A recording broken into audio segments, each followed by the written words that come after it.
ուզում եմ անպայման ցավակցություններս հայտնել գիշերվա ողբերգական դեպքի կապված, բոլոր հարազատներին, ընկերներին Վալոդյանին անձամբ չեմ ճանաչել, մեկ անգամ ենք հանդիպել հոգեհանգստի ընդհանուր ծանոթ ունենք, շատ բարեկիրթ, շատ հավաքված, կազմակերպված հայրենասեր տղամարդ տպավորություն թողեց, ընթացքում ինչ կապ չթել ենք որևէ հույս իշխանությունների հետ չունեմ, բացի նրանից, որ ընդդիմությունը եւ հասարակության առողջ հատվածների վիճակի կլինեն համախմբել եւ վերջ տալ այս մահ իշխանությանը, ինչպես որ ձևակերպված էր Հայաստանի Հանրապետական Կուսակցության գործադիր մարմնի այսօրվա նիստում ու հասավ այդ այցության մեջ ուզում եմ շեշտեմ, որ կապ չունի թե խնդիրը անձնական է, ակնհայտ քաղաքական է, անկախ հանգամանքներից երկու բաղադրիչներ պրոբլեմատիկ են։ Եթե ակնհայտ քաղաքական է ամբողջ այս պատմությունը, այս ողբերգական պատմությունը, բայց մեջը կա նաև անվտանգության բաղադրիչ, այսինքն ոչ ոք պաշտպանված չի։ Եվ հատկապես կներեք ընդդիմադիր քաղաքացիները պաշտպանված չէ։ Հայաստանում անցավորության խայտառակաճ է ծանր անցագործությունների աճ վերջի 7 տարիների ընթացքում։ Մարդասպանների 75%-ը վերջի 5 տարիների ընթացքում գործած ազատության մեջ է եւ սա այն վիճակագրությունը չէ, սա իրենց սիրված NGO-շնիկների վիճակագրությունն է եւ այս ամենը վկայում է բանի մասին, որ երկրում վախի մթնոլորտը ստեղծում է իշխանությունը եւ իշխանության թողտվությամբ կրիմինալ, անպատիժ մնացած կրիմինալ։ Ամեն դեպքում Փաշինյանն ինքն էլ առաջ է քաշել կանխելու անհրաժեշտության հանգամանքը, նշել է այդ մասին գրառման մեջ, ասել է, որ իրավապահները պարտավոր են շուտապույտ բացահայտել։ Բոլոր ավտորիտար կառավարիչները, որոնց շարքին դասվում է արդեն Նիկոլ Փաշինյանը, անպայման սիրում են խոսալ ժողովրդավարության մասին, մարդու իրավունքների մասին, եւ այստեղ առնվազն իսկ դա բավական լուրջ մեղադրանք է քաղաքական պատասխանատվություն այս բեսպրեդելի որտեղի անանում Հայաստանում, այդ թվում Նիկոլ Փաշինյանի քաղաքական մրցակիցների եւ հակառակորդների նկատմամբ բացառապես իր վրա է, իր եւ իր ղեկավարած բոլոր համակարգի, չէ՞ որ նա ասեց կառավարությունը ես եմ, հետեւաբար ոստիկանությունը դու ես, որ չի կանխել եւ համապատասխան, եթե այնտեղ նախապատմություն կա, համապատասխան քայլեր չի ձեռնարկել, քննչականը դու ես, ԱԱԾ-ն դու ես, ամբողջը դու ես,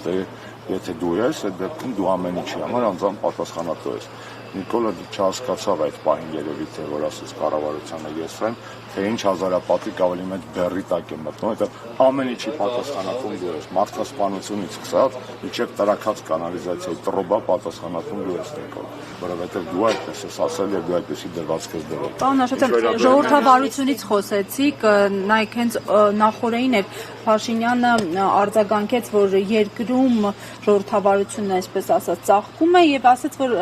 իրենք ժողովրդավարության լիդերն են, իշխանությունն է հենց ժողովրդավարության լիդերը։ Նա ծաղկում բառը օգտագործել։ Ոչ, չէ, ես ուղղակի ասում եմ ընդհանուր առմամբ համատեքստը նկարագրեց 2018-ից հետո։ Մեկնաբանեմ համատեքստը, որովհետեւ այո, ժողովրդավարությունը ծաղկում է, բայց ծաղկել բառը բացի ծաղիկ բացելու իմաստից օրինակ ունի պրիշիկներ տարածելու ծաղկել է, չէ՞, օրինակ, երբ որ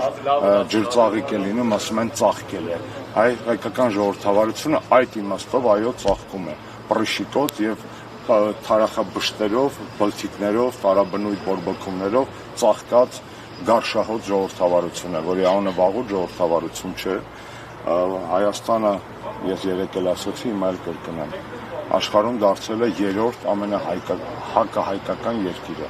Ադրբեջանից եւ Թուրքիայից հետո ամենավտանգավորը հայ լինելու տեսակետից Հայաստանում է։ Աշխարհասփյուր հայության համար իրենց երկրներում բնակության այդքան վտանգավոր չէ հայ մնալը եւ լինելը, կարելի ազատ խոսել եւ ռեժիմի դեմ, եւ Արցախի մասին, եւ ցեղասպանության մասին, եւ չպատժվել, իսկ Հայաստանը դարձել է Նիկոլի ձեռան երրորդ հակահայկական երկիրը աշխարհում։ Ձեր գործին անդրադառնալ։ Չեմ ուզում անդրադառնալ, ընդհանրապես գիտեք, ես չեմ սիրում անդրադառնալ գործին, այստեղ գործ չկա։ ԵԺԿ-ի հետ կա 2-3 տարի մոտ իմ աշխատանքային անձնական հարաբերությունները խզված են գրեթե, բացի անձնական առիթներով իմ որոշ ընկերների շնորհավորանքներից շատ ծածուկ, այդպես էլ դա պետք է ասեմ, եւ այն հանգամանքից, որ ԵԺԿ-ն